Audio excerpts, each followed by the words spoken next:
لوگ والدین کے نافرمان ہوں، وہ ہوا میں اڑیں، چرخ میں جھولیں، کروڑوں اربوں میں کھیلیں، کبھی بھی دل کا سکون اور باطن کا قرار حاصل نہیں کر سکتے۔ ان کی زندگی سعادت کے نور سے محروم ہوتی ہے۔ اور یہ نہیں ہے کہ ماں باپ کوئی بہت صالح، نیک، پاکیزہ صفت ہوں۔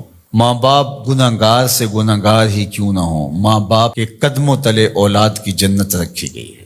امام غزالی علیہ الرحمہ نے لکھا ہے کہ وہ گناہ جن کی سزا آخرت میں تو ملتی ہی ملتی ہے، دنیا میں بھی ضرور ملتی ہے، ان میں سے ایک گناہ ماں باپ کی بے ادبی، ماں باپ کی توہین، ماں باپ کی گستاخی ہے۔